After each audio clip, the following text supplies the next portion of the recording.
It's getting a little sensual with the mic. So, before the start of our Rage Quit episode, I would like to tell a little bit about Rage Quit's sponsor. So, welcome to another episode of Rage Quit, the husband and wife duo that discusses video games every week. Rage Quit is sponsored by AFK Clothing Co. Are you a gamer? Do you enjoy games? Then check out AFK Clothing Co. for all of your gaming apparel needs. As I record this, I am sporting an AFK green sleeve baseball tee that I absolutely love and wear every week. We'd never be sponsored by something we didn't like. And if you'd like to support the show, head on over to AFK Clothing Co., link in the description below, and type ASI in the promo code box to get 10% off your next order. As always, just follow the bear. And now on to the show. Woo! Woohoo! Rage Quit 2020. 2020. I can't tell you how tomorrow looks like. I don't have 2020 vision. Oh, God. I did. Even as a dad, I'm like tired of that joke already. That's a great Spent the last 3 months on Twitter seeing that. That's so clever! That's not how you were using it, but there were so many Twitter people were like, I'm the first! I was like, nah, you just have blinders on. No, I was just being a jackass, but... Like I said, even as a dad, that's like the ultimate dad joke.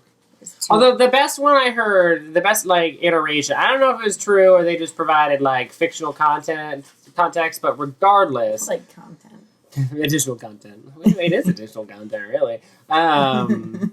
They were saying that their dad was a dentist and retiring in 2020, and then there was the 2020 vision joke, and I'm like, that is great, like, because it was like hindsight is 2020 is where they went with it. And I'm like, all right, I appreciate that joke. Or not optometrist, not dentist. Sorry. God damn it, Anthony, you just fucked up the entire joke. Somebody else did. I just read it a long time ago. Anyways, welcome back to Rage Quit. Yeah, we're back. This is our first recording of the new year. On the new year. Mm-hmm. In the new year. On the new day. In the new, I don't know. All the new things, all the time. But anyways, my name's Haley Schultz. I forgot my name. My name's Ariel Schultz. Brain. Yeah, and we're back in 2020 with new Rage Quit episodes. So the last kind of group that we did were shot 2020. Thank you. back to back, and kind of build just out kind and of wrap it up for the holidays. Yeah. Yeah, so we could spend the holidays as a family and stuff, and not worry about streaming or podcasting and things like that. But yeah, so we're going back to our regular format where it'll come out every Wednesday on podcast services, and then on Fridays it'll be on YouTube. So it'll be back to one a week. We've got a few weeks in there where we've had like 2 release. Yeah, well, they kind of coincide, so it makes sense to release both of them at the same time. Yeah, and so the episode 14, if you had a chance to listen, was Game of the Year. Yeah. For 2020. So we had a good conversation about that. We added to it even. Or 2019, sorry. I'm in the 2020 mindset already, which usually doesn't happen. I know. Usually it's the other way. Yeah. Usually you get stuck and you're just saying 2019 until 2021. No, yeah, in 2019, and the Video Game Awards, which I felt were very sad. Yeah, we can kind of touch base on that a little bit. Yeah, definitely a little disappointing. I agree. Like, I watched the whole thing, and I didn't even watch it. I slept. I took a nap. Yeah, you saw like the end a bit. Well, the important bits, but even then, it's like the big awards and stuff. Even then, it was like, meh. Yeah, it's like one giant ad now, and it's stupid. Which I get, they need money to do a show like that. Give me money. Just go fund yourself. Go fund me. You got this. Yeah, I feel like people would support that. I feel like they're like honestly like, yo, bitches, we need to support this. Go fund me for GMAs. Even if it's just like a portion. VGAs, video game. VJAs. But yeah, I feel like VJini. Yeah, VJini. That's a good Futurama deep cut. Don't. But yeah, I mean, I feel like people kind of get hyped up for it like every single year, and then. Well, there's something wrong with hype. It's just kind of like and so it's like I knew it was probably gonna be because it just always is like. But it's kind of cool to see the announcements and stuff and who wins. Well, it's the thing, too. Like, this is tangential with the Video Game Awards as well as the announcements. What's the other one? The People's Choice one? Is that what you're talking about? No, not the Choice Awards where they're announcing things. Oh, like E3 and E3. stuff? So I feel like other the video game, Gamescom. Gamescom and Video Games Awards are basically hand in hand. Like how PlayStation's pulled out because like, fuck that shit. Yeah, which is really weird because it's like PlayStation used to do the PlayStation Experience in December. Yeah. So like one of the reasons they pulled out of like E3 was like so they could just focus on PlayStation Experience. They controlled everything. It was their big announcement. Yeah, it was at the end of the year. It was kind of cool. Xbox used to have one, and they came back and actually did it again this year. That's cool. Yeah, and so they announced some stuff on their own. It was like XO1, I think that's what they called it. I don't know. XO119 or something like that. But I kind of like it when they do that too. Like I like watching the Nintendo Directs and the PlayStation State of Play. I like it when it's by themselves because they can be by themselves instead of trying to make this big old show, like spectacle. Yeah. And I feel like that's what the Video Game Awards are just turning into, this giant ass spectacle, not what it actually means. Yeah. Because it's like there's so many outlets that do like Vin Diesel and what's her face on there. Oh, that was bad. That was really rough. People pretending that they play games. I played this game. Remember, we played games back when Fast and the Furious freaking started. Sure. Yeah, because it was like, how did she say Tekken? She said Talkin'. And then Vin Diesel said one too that was like, ooh, that's not right. That's not right. These are like huge franchises. Like they're like kind of basics. Like, I'm sorry you've done fucked up. Yeah, and then they showed a game that looked like it came from the PS2. It was a Fast and the Furious like tie-in. Oh yeah, the Fast and the Furious game. And I was like, what? We're so excited it's coming out. No one else is. I mean, people might have been in 2002. Stop it. But not in 2019. Stop it with the Fast and the Furious. There's so many of them. Well, they're like branching off now to like Hobbs and Shaw. Just call it Hobbs and Shaw. Like reference Fast and the Furious. Well, it was. It was like Fast and the Furious presents Hobbs and Shaw. But it was Fast and the Furious. Hobbs and Shaw. Yeah, a little bit. It was weird. I don't know. There's one of the title screens where it was like the Fast and Furious presents was little, and then it was Hobbs and Shaw. It was big. Yeah, but everything else I've seen has always been Fast and the Furious and Hobbs and Shaw. Yeah, I think they expected Fast and the Furious to sell it, not so much. Dude, The Rock and Jason Statham. I was like, yeah, they were great together. They had great chemistry. Anyways, we're getting off track here. Getting tangential. We always do. So what we're doing this episode is we are doing our 3 predictions for 2020. We both have different predictions. And we each have 3. Not just 3 total. Really? I was getting to that. Thank you for letting me finish my sentence. Yeah, very good. Solid. So if Anthony goes missing for the next Rage Quit, don't worry about it. A solo Rage He might be resurrected next time. Just wait 3 days. Just Easter's coming. I'll be back in the Easter episode. There you go. Right shortly after. Shortly after. But yes, we're going to do our predictions for 2020. Each of us have 3, so a total of 6 answer. And what we feel 2020 is going to bring, flops, flomps, flants. Yeah, just a little bit of everything, like whether it pertains to consoles or games or releases or announcements and things like that. And a lot of podcasts use this format, so it's like it's not anything like wholly original or unique. What? Whenever we've been original. I know, right? Plus, it's good to kind of piggyback up the last episode because we talked about, what 2019 was and our game of the year and things like that. So to be tangential, I always have that funny joke where people are like, artwork is all original. I'm like, no, it's not. It's all copied. Unless you're like in the 1800s, then go fuck yourself right now. It's kind of like the common argument with like music and stuff. There's only like a certain amount of melodies that you can use, and it's just like how you rearrange them that makes new music. Yeah. Like, and I'm using air quotes, but we can't see the air quotes, Anthony. Right, it's the same kind of way. I gotta like, this air quote. There's like very common, like 3-act structures that are used, or like narrative like tropes that are used. Steaming in important parts. Oh, the window again. That's what she said. No, so we're gonna start off, like I said, with our 3. So a total of 6, and someone likes to correct me. 2020 predictions, which is what we're going to start out with, and obviously we have many more things projected for the ASI logo and everything we're doing as well. Housekeeping. Uh-oh. I didn't knock that loud. Don't bark. Doggos are going to freak the fuck out. Row. Yeah, so Rage Quit last couple months, like we kind of like briefly touched on, was a little all over the place. It wasn't planned to be that way. we did experience a loss in the family. Yeah. So streaming and podcasting a lot of creative stuff for ASInquisitor. Being on a very big cult. Yeah, and so it kind of very, very important. was just limping along. Not that it was ever going to be like canceled and done with or something along those lines. But we were sporadic in our uploads and our production of things.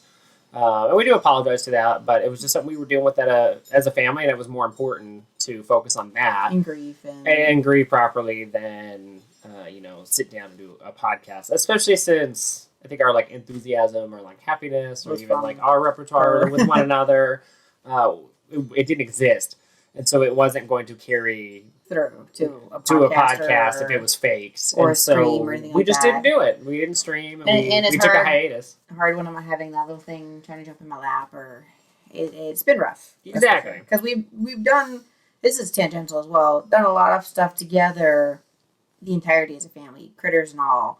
And they're always so very involved in our life. They're not just dogs or cats. And it was really hard when we lost Harley, the one we've introduced many times before. Mm-hmm. So we did take like a brief break, but we have talked privately about like where we want the show to go and how we want to do it and how we want to kind of conduct ourselves for 2020. And Rage Quit is going to, if you're listening to this now, there was probably a huge drop at the beginning of the year where there was 3 episodes kind of back to back to back. Yeah. Now we're going to go back to how we did it before, where timely once a week. It's going to be once a week. They will be more timely, like kind of topics of discussion and things. And then they'll release some podcast services on Wednesdays and then Friday on YouTube still. And then we're hopeful to get the podcast to Spotify. Yeah, it would be cool. It's kind of like a big goal. And so if that's like your preferred app to listen to podcasts or even music, hopefully you'll be able to find us there. And then once it's kind of for sure, it will happen. I just don't have a timetable on it. We'll make sure and like kind of do an announcement. So if you kind of want to switch, you've been listening to maybe this just on YouTube and you would rather just listen to, a Spotify app on your phone or your tablet or something. Which is a little easier to do, to listen to something when compared to YouTube. You have to watch it. You can't. Yeah, so you're going to have it probably on TV in the background or have your phone just constantly open or you're paying for a service to be able to have your phone closed but listen to it. So we're hoping to make it easier is kind of what it comes down to. It'll resume the weekly format. Yep. And then streaming wise, I'm going back to a 5-day a week schedule, but instead in the late evenings, it's going to be in the morning, which works better for our schedule. We found out that it was really hard to try to juggle you streaming at night, me going to bed, then getting up and going to work, and then not being, a family, and it was just So we got to rearrange some things. It's going to be the same amount of like hours streaming wise. It's going to be the same sort of content. But it's just going to be morning. So instead of 10 p.m. to 2 a.m. Pacific Standard Time, we're going to shoot for 6 a.m. to 10 a.m. Pacific Standard Time. I'm starting my own streaming show. Exactly. Painting with Ariel. Yeah, and so look out for that. We'll be plugging that as we get more content on Ariel's YouTube channel. I just got to paint.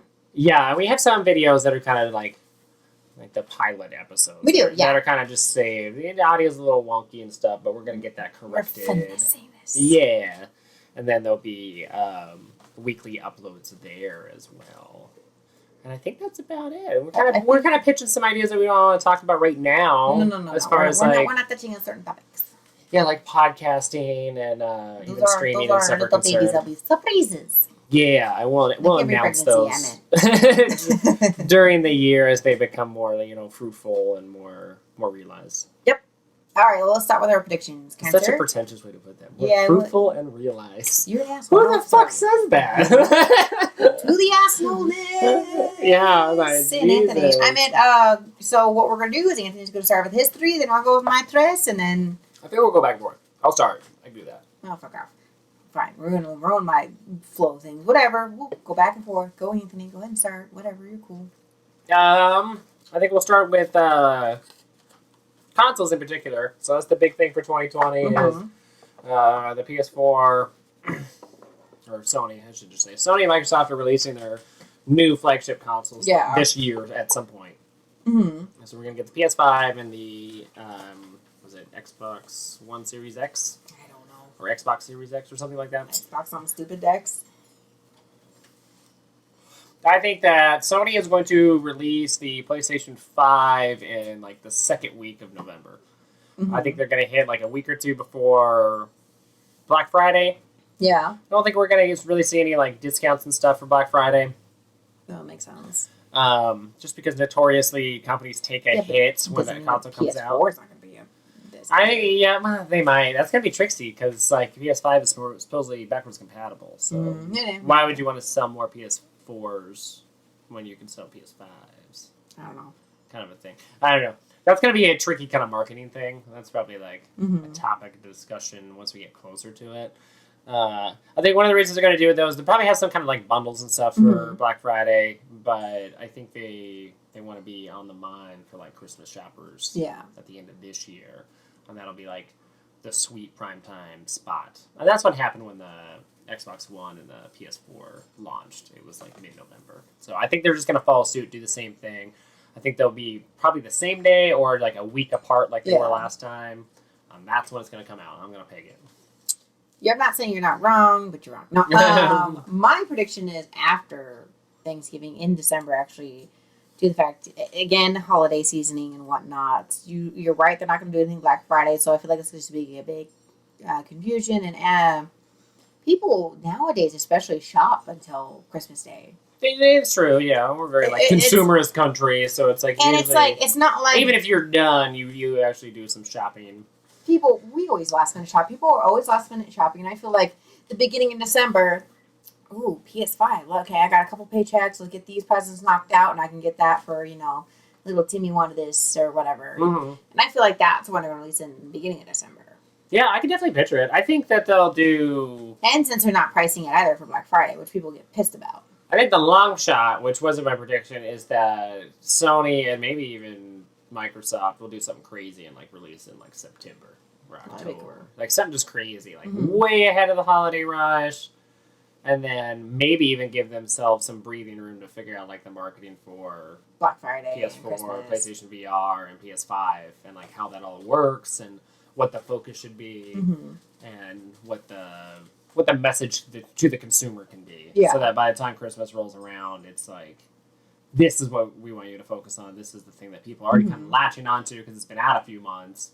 We're just going to push the hell out of it now, in a very specific way. True. I think that's more a long shot, so I'm still holding with my November prediction, but... I got December.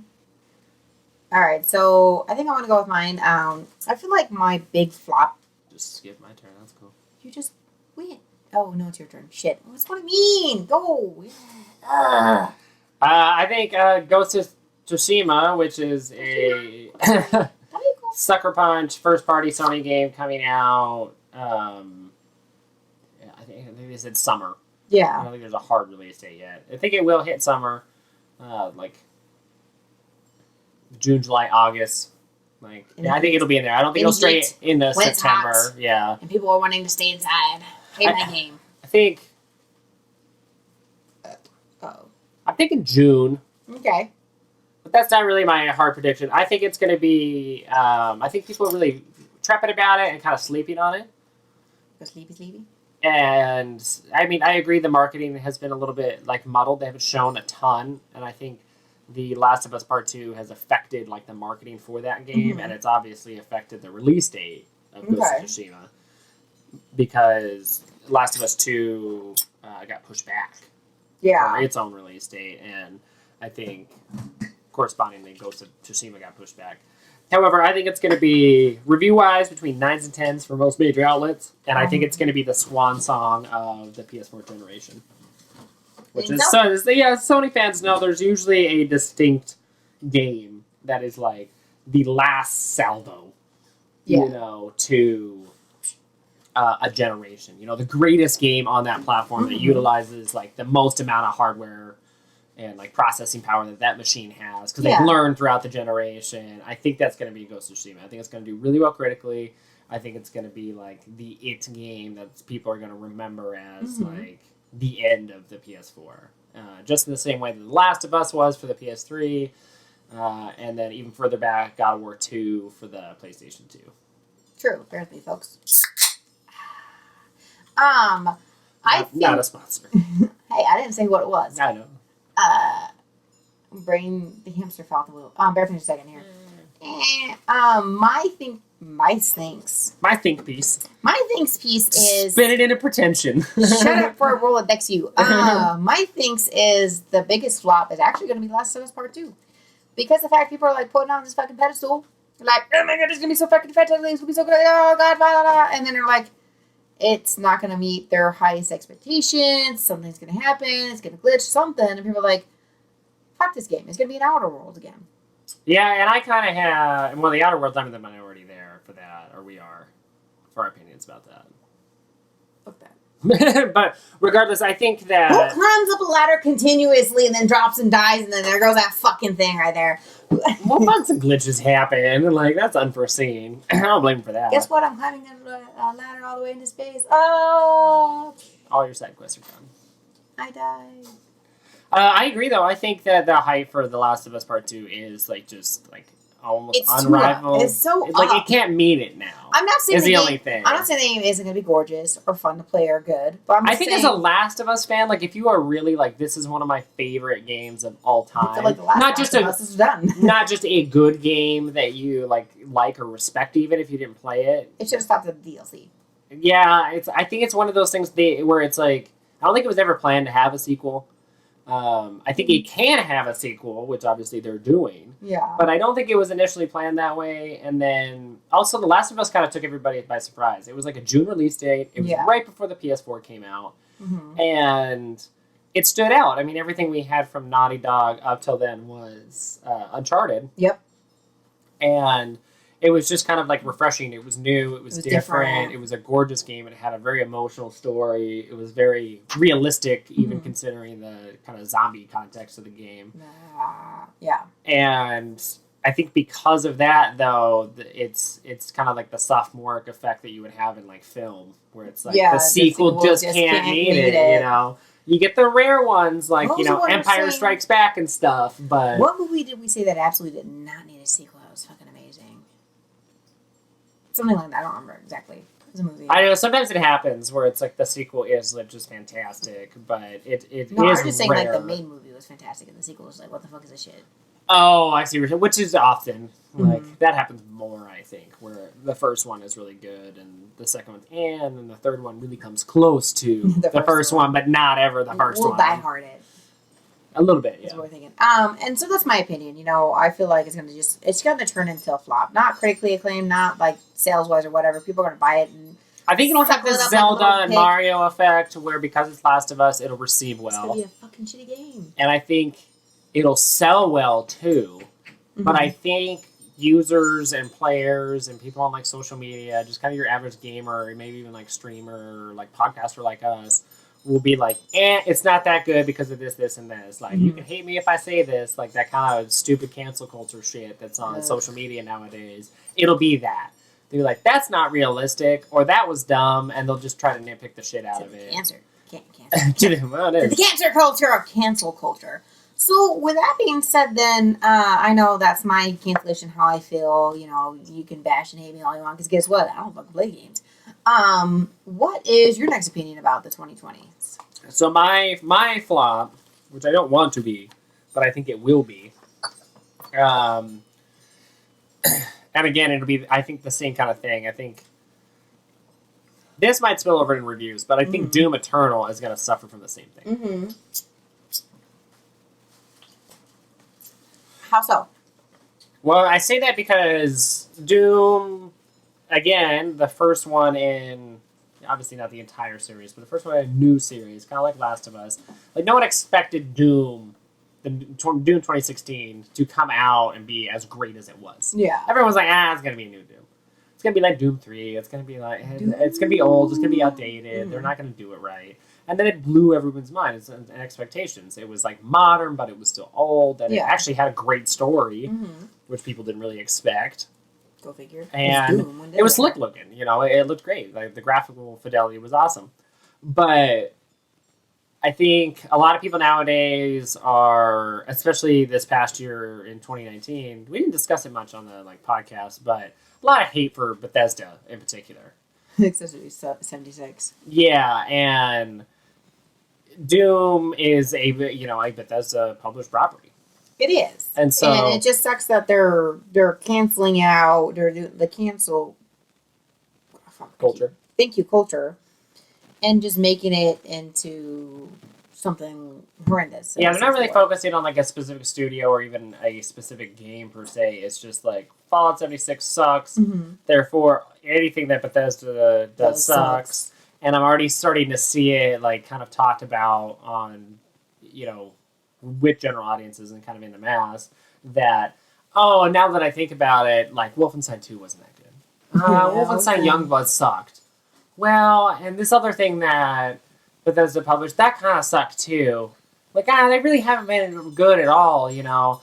Well, let's talk about Skyrim. Everyone loves Skyrim. Yeah, but they've ported it on everything for like 10 years straight. Like, that's dumb.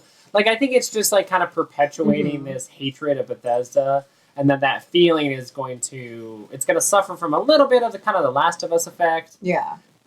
And then it's also going to suffer from just everyone bashing on Bethesda. Yeah. Like, there's really no separation between, like, the broad, you know, scope of a company or a publisher and then all of the studios underneath them. It's like, those are all different creative talents from all over the world, like, and we're just kind of forgetting that. We are. And so I think it's just going to suffer because it's the second one. The expectations are going to be really high. And then people are just going to automatically want to hate Bethesda, and it's Bethesda published. So it is going to suck. But that's my prediction. I think it'll do well sales wise. I think it'll be I think it'll be fine. Critically, I think that it could be a hit or miss. I don't think people will give it. I don't think it's going to suffer from the Mario Zelda effect, where because it is Doom, it's going to be high rated. Yeah. Just because there's been plenty of Dooms in the in-between time that haven't received high ratings. Last of Us, though, it's like there's only the one, and it was like, you know, just put on a pedestal.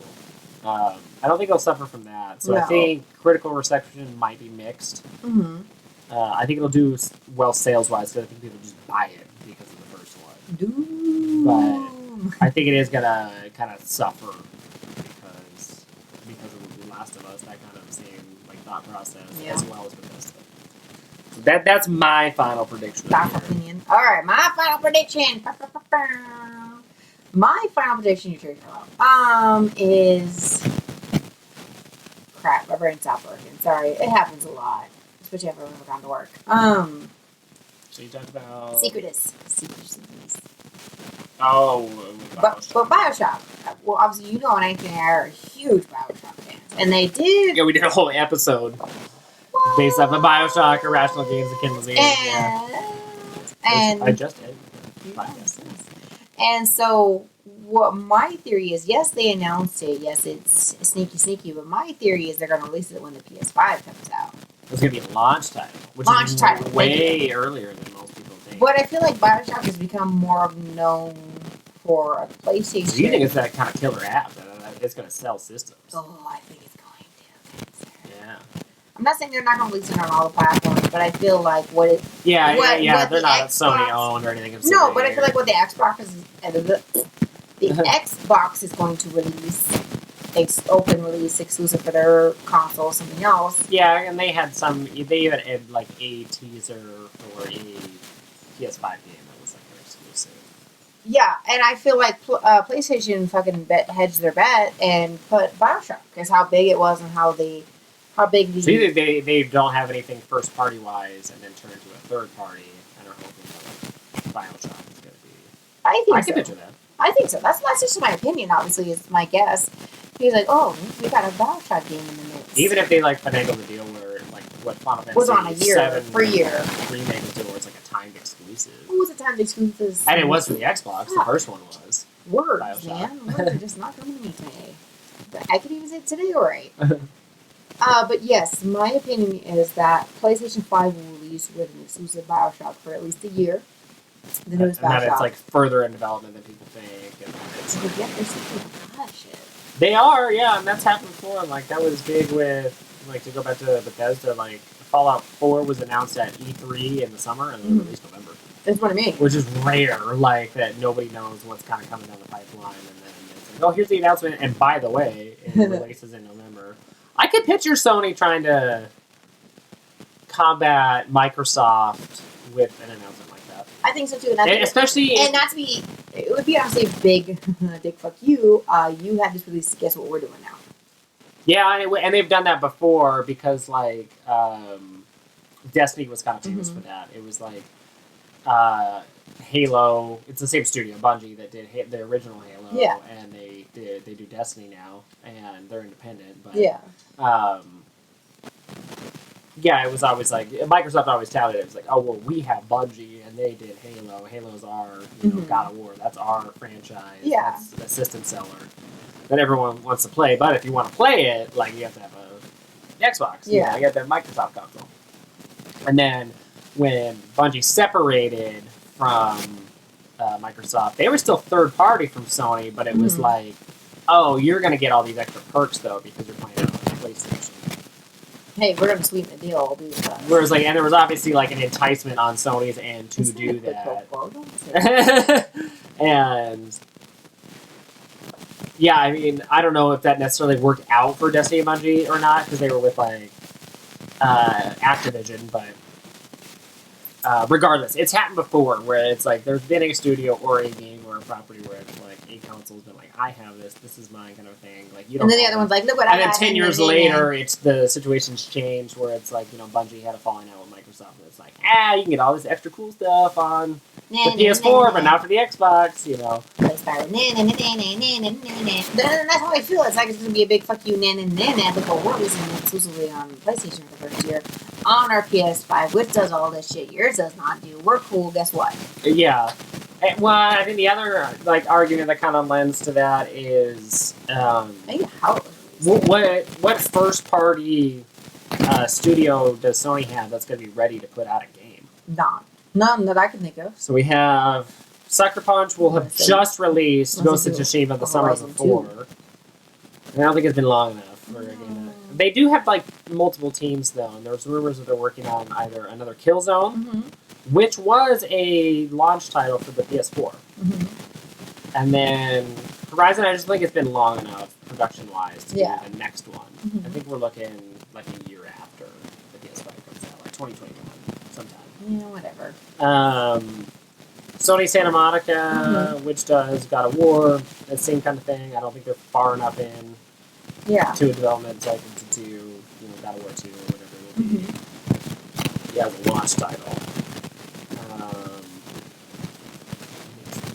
So we have Sucker Punch, we did not. Days Gone just came out last year, so Sony then is not going to have anything.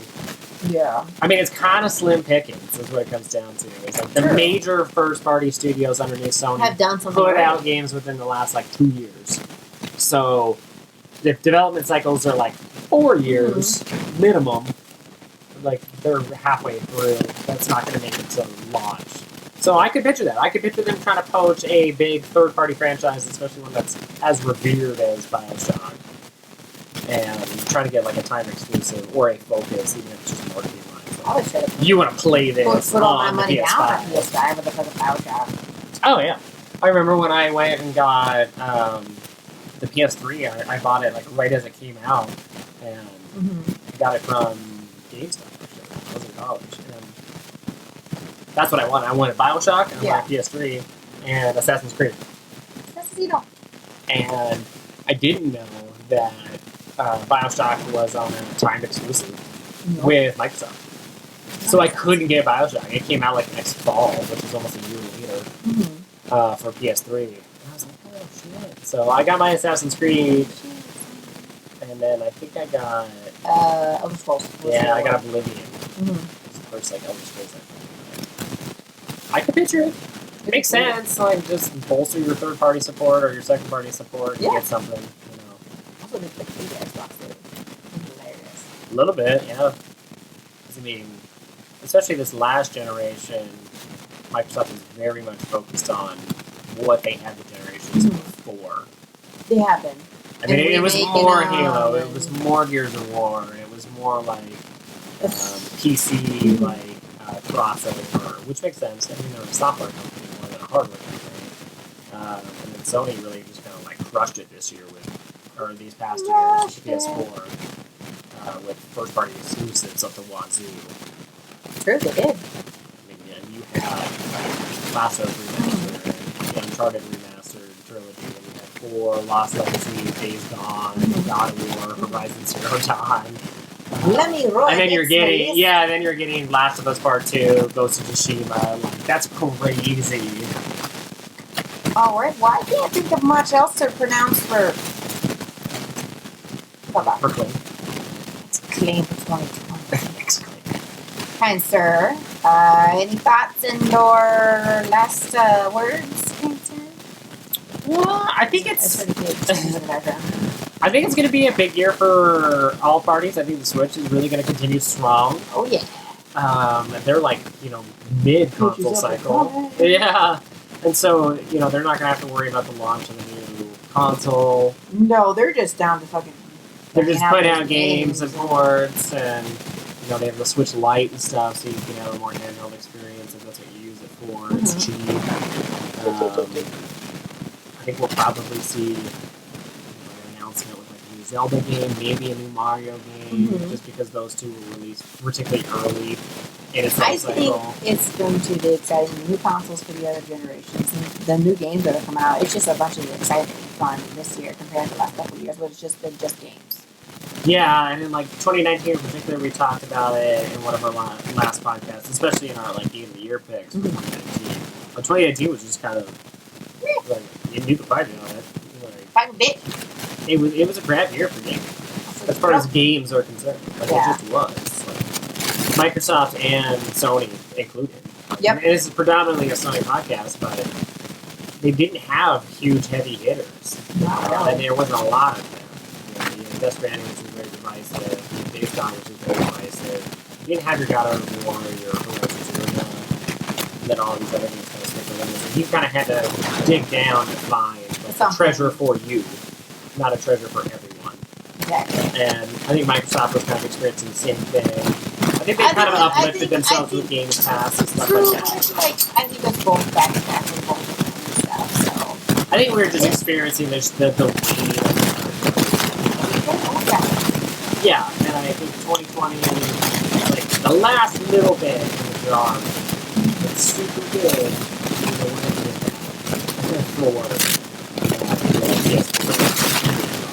I'm not saying we're gonna get that fucking dang last hurrah. I think we are though this year. I think the gaming lineup this year is way stronger. Yeah, and then it's gonna launch, but like the thing is gonna launch in the next year. Yeah, and it'll be cool. I'm always really excited to see the transition between. I think that's really cool. And it's gonna be cool for me too because I've never really experienced that. Yeah, and for me, like I've done it for the last 2 times now. Yeah, PS3 and PS4 in particular, where I bought it here day one. Yeah, you did.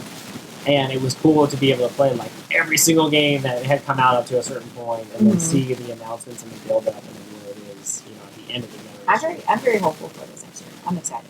I think it'll be cool. I think we'll see a lot of cool stuff to round out the PS4, and then I think we'll be really excited, even if the games are kind of lackluster. I think it'll just be the excitement of new hardware. Yep. And where that'll lead, and what kind of a platform, you can build from that. How's it going to seem? Yeah, even some of the Xbox stuff I've seen, it's like, that looks cool. Like, that's awesome. They're all doing it differently still, but still direct competitors. Yeah. So I think that's awesome. All right. Well, I think that pretty much wraps it up, kind sir. Yep, and so those are our 2020 gaming predictions. They're basically house kept, 2020 predictions, and definitely stay tuned for more.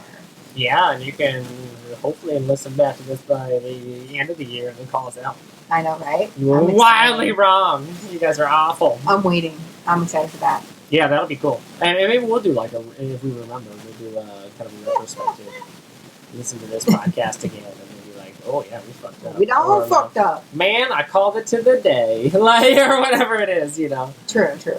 I'm excited to see when the PS5 comes out and be like, you're horribly wrong, or shit, damn, she's right. And we may know within couple months. The first couple months, or the first few weeks of the year. Yeah. Supposedly, Sony has something up their sleeves to kind of do an announcement. So. Oh yeah. All right. Well, my name is Ariel. My name is Anthony Schultz. As always. Episode 13 of Rage. Yeah.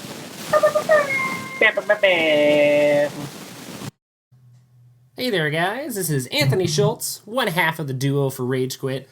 I just wanted to spend a minute or two, at most, talking about Ariel and I's other endeavors or where you can follow her and I if you're a fan of this podcast. So, I'm most prolific on Twitter as far as social media is concerned. I share more kind of gut reaction or like private experiences and opinions there. I'm at Anthony R. Schultz. Pretty easy to remember, just my name. And if you'd be so inclined, you can give me a follow, and I also drop Rage Quit links there every week. And other things that Ariel and I are both working on. ASInquisitor also streams, which is the production company that produces Rage Quit, essentially myself at the moment. And I stream 5 days a week. I'm a variety streamer, so I do a little bit of everything. Hopefully, there's something there that you would really enjoy, even if it's just 1 day a week. I take every Thursday and Friday off, and you can follow and or subscribe at twitch.tv/ASInquisitor. All these links that I'm mentioning will be in the description box below, and I will reiterate. Also, ASInquisitor has a YouTube channel. So if you're not listening to this podcast via YouTube, if you're using your preferred podcast provider, this podcast does make its way to YouTube. We will eventually be recording not only our voices, but also ourselves when we do the podcast. We're just working on some equipment issues right now. But we also have past streams that I've done for ASInquisitor that have a little bit more kind of polish or pizzazz to them. They're divided up into like better bite-sized chunks for complete game playthroughs or Let's Plays. There's also a lot of unique content there. I record things throughout the week as I play games, just kind of funny moments or maybe even like personal achievements, things of that nature.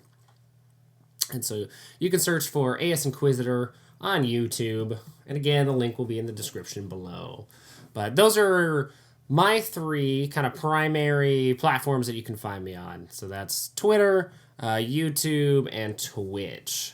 Ariel actually has her own YouTube channel called Painting with LM Schultz. She's a very talented painter.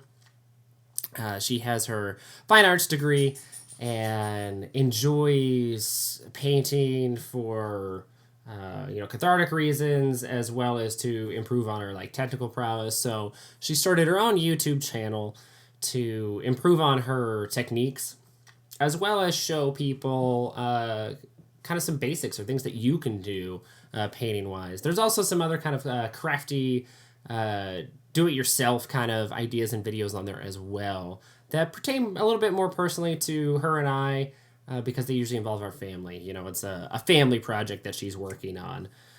For example, she did our son's Halloween costume, and so she walked through how she constructed and created, the costume and how you could do something similar for your kiddos at home. And then finally, you can follow Ariel on Twitter as well. She is primarily on Twitter, just like myself. We don't really indulge in too many other social media platforms, save for maybe Instagram. I don't think we're as active on there. Ariel might be, more so than myself. But you can follow her at Merhobbit and give her a follow as well. That's my lovely co-host and beautiful wife, Ariel. But anyways, I just wanted to stop in and kind of throw some links your way. And if you were curious about what ASInquisitor was doing and how Rage Quit kind of fit into that ecosystem, there it is. Yeah, got all the links for you. If you're interested in any one of those, all of those links are going to be in the description box below, and they're going to be in every podcast episode now. So I'm not sure if they're entirely there right now, but I'm going to be doing a fresh write-up and make sure and have all of those included for you. So just click a link or copy and paste and head on over if any of those strike your fancy. But anyways, thanks for enjoying the show. Really appreciate it. We'll be back next week for more rage quittiness. And as always, follow the bear. And have a good evening, guys.